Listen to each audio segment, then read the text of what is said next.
ବିପଦର ବନ୍ଧୁ ପ୍ରକୃତ ବନ୍ଧୁ ଏକ ଶିକ୍ଷଣୀୟ ଓଡ଼ିଆ କାହାଣୀ। ଗୋଟିଏ ସୁନ୍ଦର ଗାଁରେ ରାଜୁ ଓ ସୁରେଶ ନାମର ଦୁଇଜଣ ଘନିଷ୍ଠ ବନ୍ଧୁ ରହୁଥିଲେ।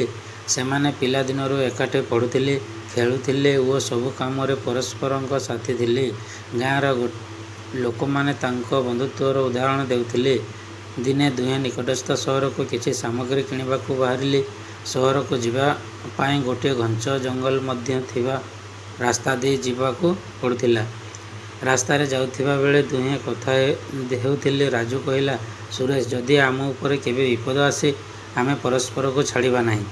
ସୁରେଶ ହସି କହିଲା, ବନ୍ଧୁ, ମୁଁ ଜୀବନ ଥିବା ପର୍ଯ୍ୟନ୍ତ ତୋ ସହିତ ରହିବି। କିଛି ସମୟ ପରେ ସେମାନେ ଜଙ୍ଗଲର ଗଭୀର ଅଞ୍ଚଳକୁ ପହଞ୍ଚିଲେ। ହଠାତ୍ ଗୋଟିଏ ବଡ଼ ଭାଲୁ ସେମାନଙ୍କ ଆଡ଼କୁ ଆସୁଥିବା ଦେଖିଲେ। ଦୁହେଁ ଭୟରେ କମ୍ପିବାକୁ ଲାଗିଲେ। ସୁରେଶ ଗଛ ଚଢ଼ିବା ଜାଣିଥିଲା। ସେ ନିଜ ପ୍ରାଣ ବଞ୍ଚାଇବା ପାଇଁ ତୁରନ୍ତ ଗୋଟିଏ ଗଛ ଉପରକୁ ଚଢ଼ିଗଲା। କିନ୍ତୁ ରାଜୁ ଗଛ ଚଢ଼ିବା ଜାଣିନଥିଲା। ସେ ଅସହାୟ ହୋଇ ଠିଆ ହୋଇ ରହିଲା। ତାପରେ ସେ ତାଙ୍କ ଜେଜେବାପାଙ୍କ କଥା ମନେ ପକାଇଲା।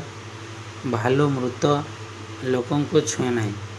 ସେ ତୁରନ୍ତ ଭୂମିରେ ଶୋଇ ପଡ଼ିଲା ଓ ନିଶ୍ୱାସ ବନ୍ଦ କରି ମୃତ ବ୍ୟକ୍ତି ପରି ପଡ଼ି ରହିଲା। ଭାଲୁଟି ରାଜୁ ପାଖକୁ ଆସି ତା'ର ମୁହଁ ଓ କାନ ପାଖରେ ଘ୍ରାଣ ନେଲା।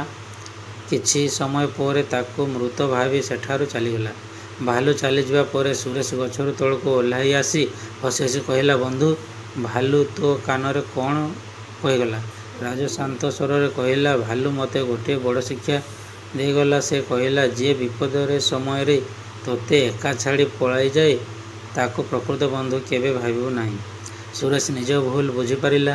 ସେ ଲଜ୍ଜିତ ହୋଇ ରାଜୁଙ୍କୁ କ୍ଷମା ମାଗିଲା। ରାଜୁ ମଧ୍ୟ ତାକୁ କ୍ଷମା କରିଦେଲା।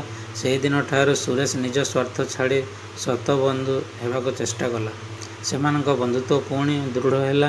କିନ୍ତୁ ଏଥର ସେହି ବନ୍ଧୁତ୍ୱ ବିଶ୍ୱାସ, ସାହସ ଓ ପରସ୍ପର ପ୍ରତି ଦାୟିତ୍ୱ ଉପରେ ଗଢ଼ି ଉଠିଲା।